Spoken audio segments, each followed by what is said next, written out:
Welcome, everybody. It's time once again for another episode of SLMA Radio. Brought to you on behalf of the thousands and thousands of members of the Sales Lead Management Association. It has to do with sales lead management or sales lead marketing. It probably starts here with the SLMA Radio Show. Today, as always, we're privileged to have with us the founder, the executive director, the man behind the organization, Jim Obermayer. Hey, Jim. Thank you, Paul Roberts. Paul Roberts is our announcer for all programs in the Funnel Radio channel. The title of our program today is the new book, Sales Enablement, from the co-author, Byron Matthews. Now, I heard Byron on Sales Funnel Radio with Matt Hein about a month and a half ago. I was intrigued by what he's doing, got the book, found it to be extremely helpful and useful to me on this program. Byron Matthews, the president and CEO, leads Miller Heiman Group. Byron's depth and breadth of prior experience includes serving as senior vice president of sales at Aflac, where he had over 30,000 sales professionals across multiple channels, and over 5 years at Mercer as the global sales leader and global head of sales performance practice, where he grew revenue over 30%. No better person to run this very large, one of the largest sales performance companies in the world. We'll hear a little bit more about that. Now, our subject today is his book, Sales Enablement. Let's face it, sales enablement means a lot of things to a lot of people. It has the promise and research behind it to explain why this is not simply a sales process. And this book is considerably different. It gives us the many facets of sales enablement. It defines what it is in the charter. It talks about sales enablement services, the inner working of enablement, and where to go from here. Your book takes a very complicated subject and brings it down to something I can hold in my hand in 225 pages. By the way, it's published by Wiley. It's $16.25, hardcover $9.99 on Kindle. Byron, thank you very much for coming today. Thanks for having me. I appreciate that setup, too. Thank you. You know, this is it's a very complicated subject, and it means a lot of things to a lot of people. But I think this book is the cornerstone of this particular topic because you cover it in such depth with the services. But give us your opinion of sales enablement and what it means. Could you define it, please? Sales enablement, this buzzword, this thing that we heard out, all of our clients, we'll work with 4,000 or 5,000 clients a year, continue to hear this, sales enablement function, sales enablement discipline. It caused us to stop and really research this, to define, well, what do you mean by sales enablement? What's going on? And through that process, one really fascinating, really important thing came out, and that is that sales enablement functions, organizations setting up people, disciplines, and functions around sales enablement is the fastest growing trend in sales. So we started thinking, well, what does it mean? I mean, is it different in sales operations? Is it a different word for sales effectiveness teams? What really is it? And what we found was a whole variety of different definitions, as you could probably imagine. Yep. So we decided to find out what the best companies are doing, how they're defining it, find some common ground, and find the thread that really exists through all of the best work out there and put a stake in the ground. And that's what we did. And so for sales enablement, the easiest way to think about it, it is the consolidation of key functions that drive sales performance, such as training services, content services, which is really important, and then coaching services, empowered and delivered through technology. So this is a group of people, a discipline, that understands what behaviors do my people need to execute and making sure they have the right training support. What content do they actually need? This is really important because selling models have changed. It's not good enough just to show up and ask good questions anymore as a salesperson. You have to actually inspire, not inform. And so to inspire, you need to add insights, add value inside of the sales process. You need content to do that. That might be analytics, that might be data, whatever it is. You need content. Where does that function that feeds content to salespeople? Sales enablement. And then finally, coaching services. We've heard for years and years how important the frontline sales manager is. Of course, get that. But now why it's even amplified more is the sophistication of sellers now. What's actually needed to win right now is so much more sophisticated. It takes so much more different level of talent, different level of traits. And the sales manager is driving so much of that gap right now. And so being able to provide real coaching services for this frontline sales manager on top of content, making sure the right behaviors are being delivered, and using technology tools. I mean, there's over 700 sales enablement tools out there. Which is the right one for organizations? How do you deploy it? And how do you feed through those three services? That's really what sales enablement is all about. Well, it certainly is an interesting definition, the way you've put it up there, because you used research to see what the best companies are doing now to understand what their definition is, and you pulled that together.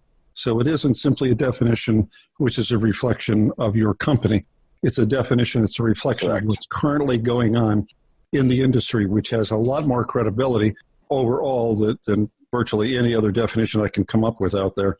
One of the questions I had is it the fastest growing trend in sales management because people keep saying the buyer persona has changed? The buyers are changing the way they buy.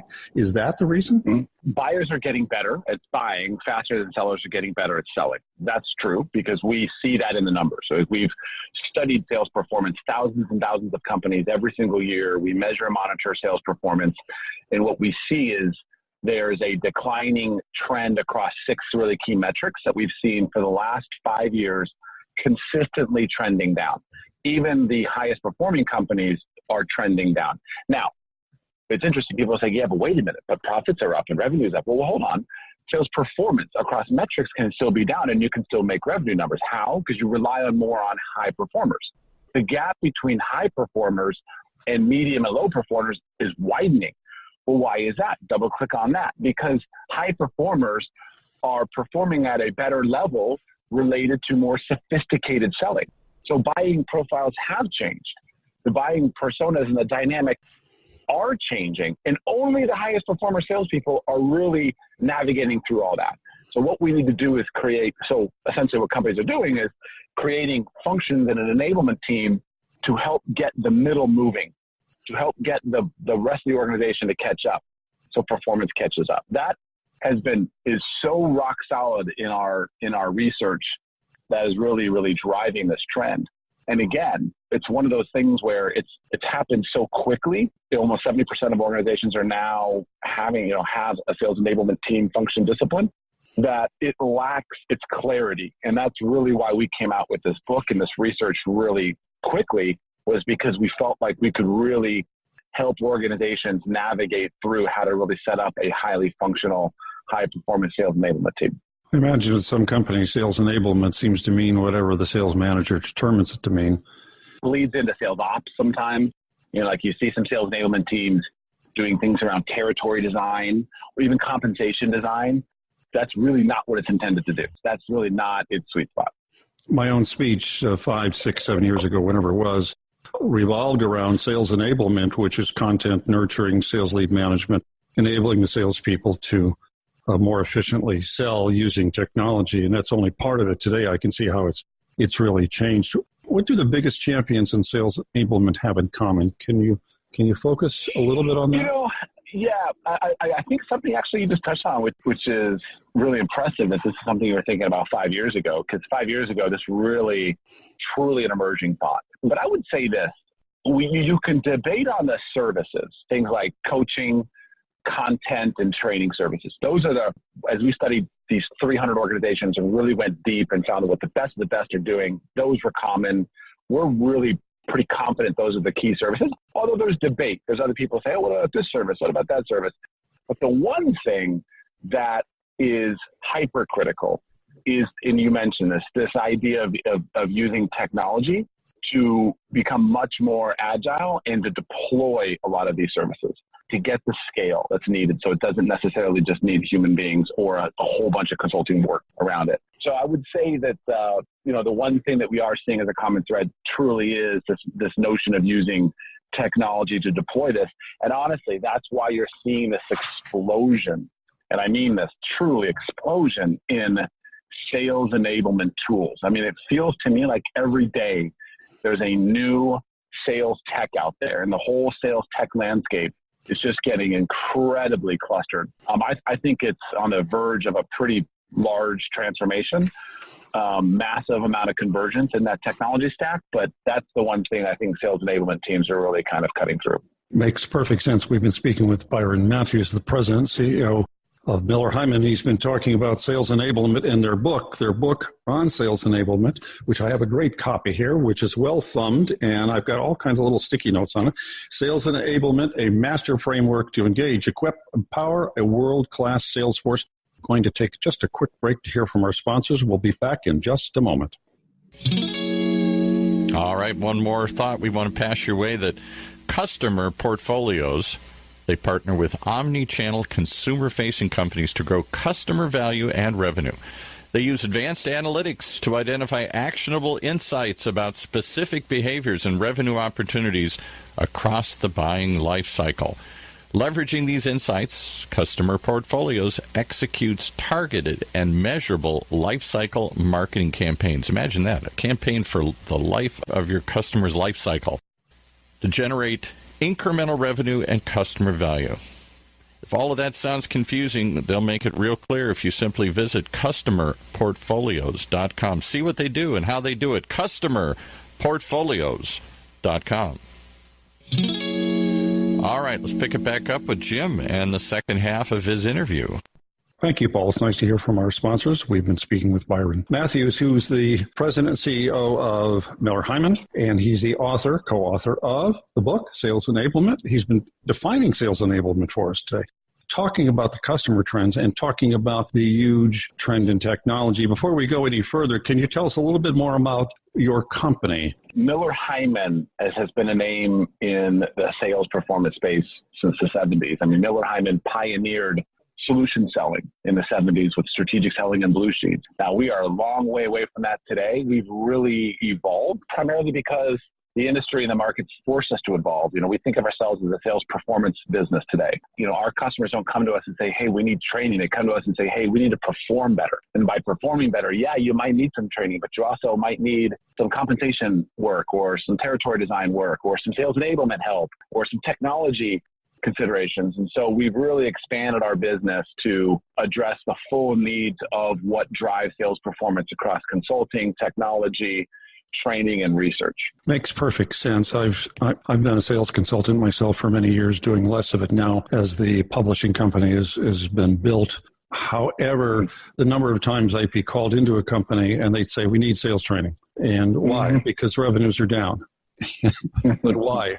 Because exactly. Sales, if they didn't know what else to do, they said, well, let's do some sales training. Well, the sales training companies came in, it made everybody better, but revenue didn't always increase. So you certainly have found that. And your definition of Miller Heiman being a sales performance company makes sense, and how you've been able to evolve, which is great to see. Now, is sales enablement just a plan of action? That's a good question.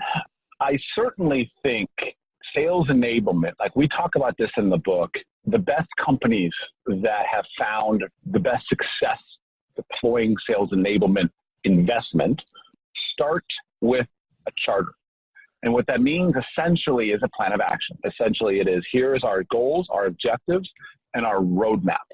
And that guides everything. That defines everything.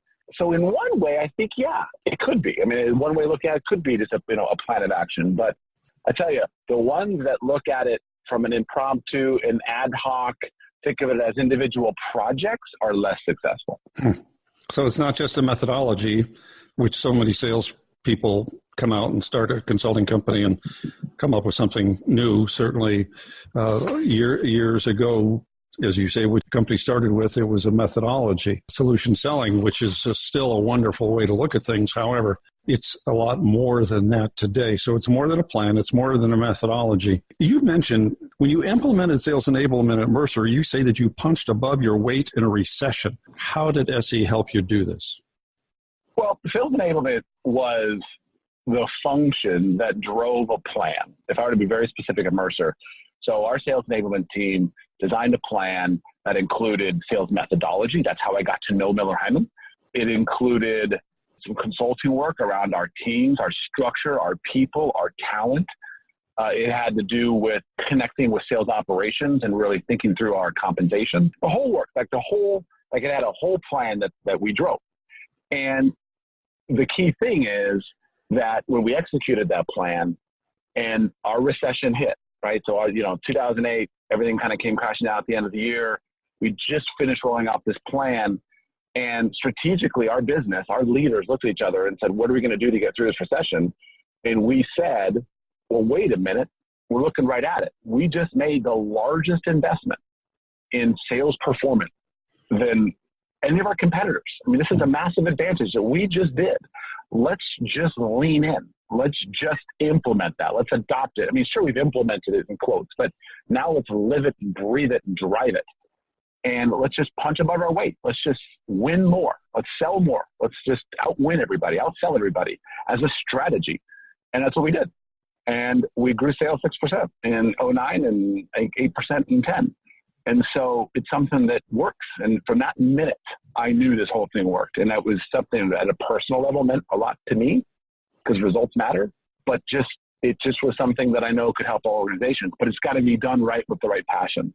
And so to me, Sales Enablement was a big part of that, was kind of the roadmap behind the plan, if you will. Well, it says a lot about you as a person that you are able to implement this as the sales manager. Too many sales managers are conservative. They feel uncomfortable having somebody come in and change the way they're doing everything. They think they've got all the answers. They get hired to give everybody all the answers. They're not used to asking for help. And yet here you are at Mercer, and you, as you say, punched above your weight. You got 6-8%. You sucked market share away from competitors. What's big time in that recession. It sounds like 6 or 8% is not much, but in the middle of that recession, it was huge. And now who should be the champion for SE in an organization? If an organization has to start this, who's got to be the champion? Yeah, there's no single answer for that. I mean, clearly it needs to have strong executive sponsorship. So it depends on the way the organization is set up. Smaller businesses, it's president, CEO type stuff. Large, complex, global organizations, it's your head of sales, your chief revenue officer. But it needs somebody who really has cross-functional credibility. That's really important because a sales enablement team isn't just living and breathing inside of the sales organization. They reach out to HR, content or training services, reach out and work with marketing, reach out with IT, sales tech.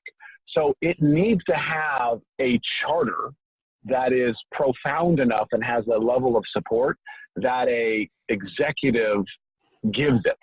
Without that, it fails quickly. And so it's really important it has the right level of attention, sponsorship in the organization. So is this usually the VP of sales and marketing who pulls together the entire team and expects those team members to perform and to be equal to one another?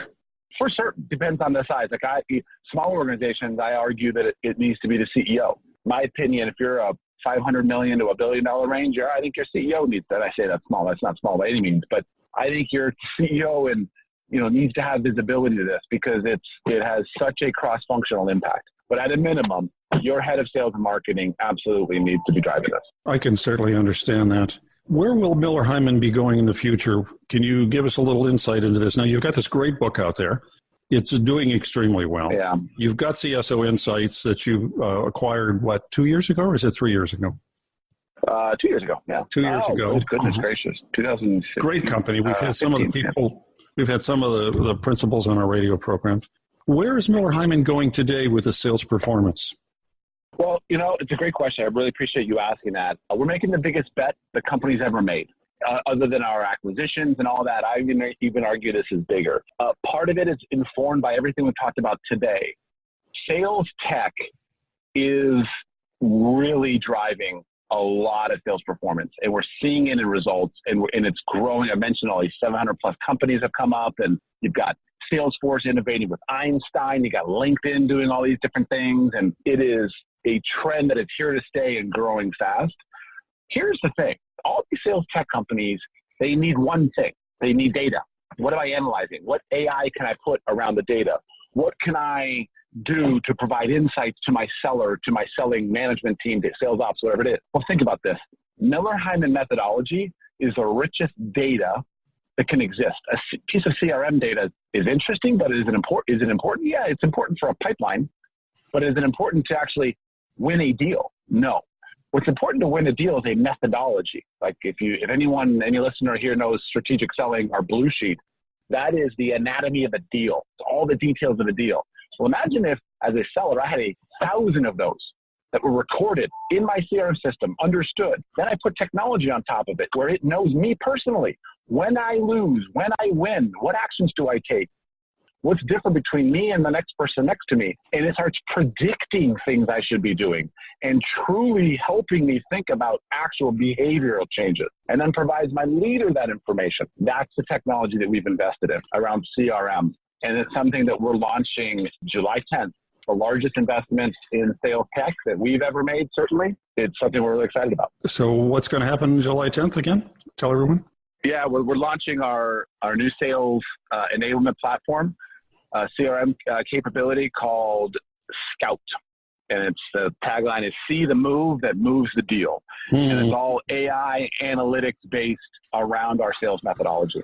So are you going to be acquiring more AI, CRM, marketing automation companies in your pursuit of this sales performance? It's interesting. I don't know. I mean, we decided to build our own. We've been working on this for over a year. I mean, literally, this represents a massive investment in our business. In terms of acquisitions, we're certainly up for it. We'll just have to depend on where this thing goes in the next couple of months. Well, you've been very helpful today. It's a great book.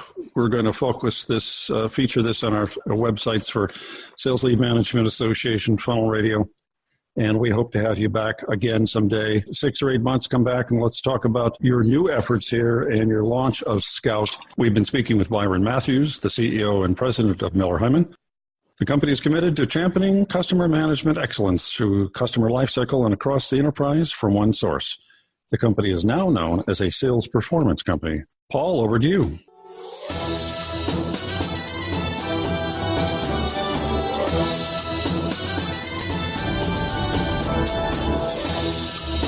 You've been listening to another episode of SLMA Radio, brought to you on behalf of the thousands and thousands of members of the Sales Lead Management Association.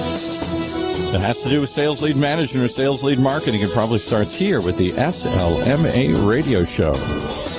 Part of the ever-growing list of programs on the Funnel Radio Network for at-work listeners like you.